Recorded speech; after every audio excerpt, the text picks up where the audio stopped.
পূর্ব বর্ধমানের ছোট্ট একটি গ্রাম ছিল। এখানে বাস করত রামু, একজন গরিব কৃষক। রামুর বয়স ছিল প্রায় 40। তার গায়ের রং কালো, চেহারায় দারিদ্র্যের ছাপ, চোখে ছিল ক্লান্তির রেখা। তবুও তার মন ছিল খুব ভালো। প্রতিদিন সকাল হতেই সে ভোরের আলো আসার আগেই ঘুম থেকে উঠে মাঠে চলে যেত। রামুর ছোট্ট একটা কুঁড়েঘর ছিল। সেখানে তার স্ত্রী শ্যামলী এবং 2 মেয়ে, মালতী আর কুসুম থাকত। ঘরে কোন শোয়ার মতো খাট ছিল না, খড়ের উপর চট বিছিয়ে সবাই মিলে রাতে ঘুমাতো। খাওয়ার সময় অনেক দিন ভাতের সাথে নুন লঙ্কা ছাড়া কিছু থাকত না। কিন্তু তবুও রামুর মুখে কোনোদিন অভিযোগ শোনা যায়নি। রামুর 1 বিঘা জমি ছিল, সেই জমিতেই সে সারা বছর ফসল ফলানোর চেষ্টা করত। বর্ষার সময় চাষের জন্য বীজ, সার, লাঙল ভাড়া করার টাকাও তার কাছে থাকত না। প্রতি বছর গ্রামের মহাজনের কাছ থেকে ঋণ নিয়ে সে চাষ করত।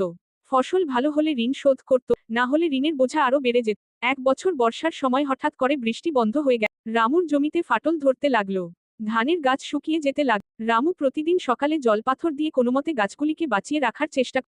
তার স্ত্রী শ্যামলী তার সাথে কাঁধে বালতি নিয়ে মাঠেও।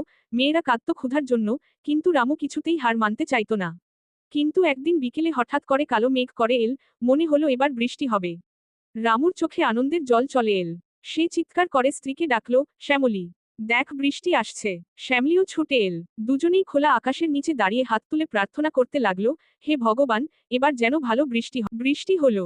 ধানের গাছে প্রাণ ফিরে এল। রামুর মনে আশা জাগলো, এবার ফসল ভালো হবে। কিন্তু সুখ বেশি দিন টিকল না। হঠাৎ করে একদিন রাতে ঝড় বৃষ্টি শুরু হলো। সেই ঝড়ের সাথে এলো শিলাবৃষ্টি।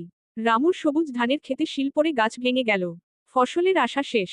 রামু ভোরবেলা মাঠে গিয়ে দেখল, তার স্বপ্ন ভেঙে চুরমার হয়ে গেছে। সে চুপ করে বসে পড়ল মাঠের মাঝে।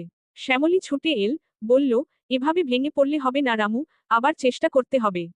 রামু স্ত্রীর মুখের দিকে তাকিয়ে কিছু বলল না, শুধু চোখের জল লুকিয়ে নিল।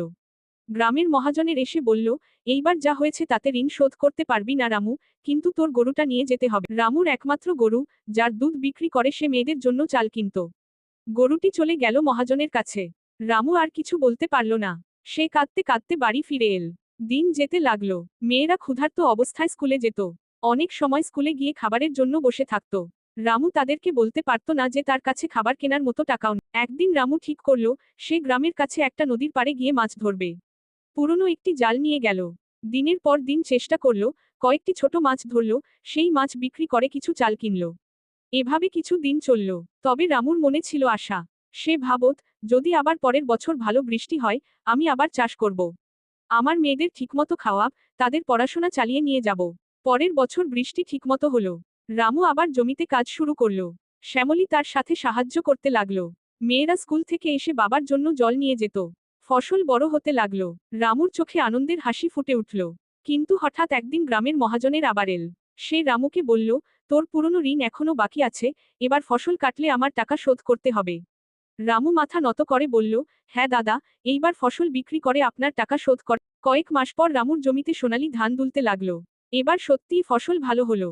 রামু এবং শ্যামলী আনন্দে নাচতে লাগল। তারা ফসল কেটে গোছাতে শুরু করল। ফসল বিক্রি করে রামু মহাজনের ঋণ শোধ করল। কিছু টাকা হাতে থাকলো, সেই টাকায় রামু তার মেয়েদের জন্য নতুন জামা কিনে আনলো। মেয়েরা নতুন জামা পরে আনন্দে হেসে উঠল। রামু তাদেরকে বুকে জড়িয়ে ধরল। শ্যামলী আনন্দে চোখের জল ফেলল। রামু বলল, দেখ শ্যামলী, আমরা হেরে যাইনি।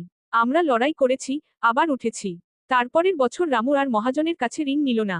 সে নিজেই তার পরিশ্রম এবং সঞ্চিত টাকায় বীজ, সার কিনে চাষ শুরু করল। গ্রামের অনেকেই বলল, রামু, তুই সত্যিই সাহসী। রামু হাসল।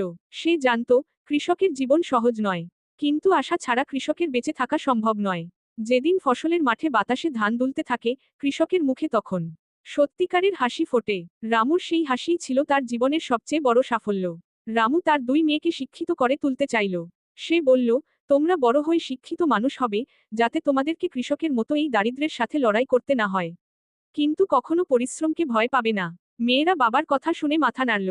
তারা প্রতিদিন পড়াশোনা করত। রামু রাতে বাড়ি ফিরে তাদের পড়াশোনা দেখতে বসত, যদিও সে নিজে ভালো করে পড়তে পারত না, কিন্তু তাদেরকে উৎসাহ দিত। রামুর জীবনে অনেক কষ্ট ছিল, তবুও সে কখনো হাল ছেড়ে দেয়নি। কারণ তার মনে ছিল অটল বিশ্বাস, যে কৃষক মাটির সাথে লড়াই করে, আকাশের সাথে কথা বলে, তার হাতের ঘামে দেশের মানুষ খায়, সেই কৃষক কখনো হার মানে না।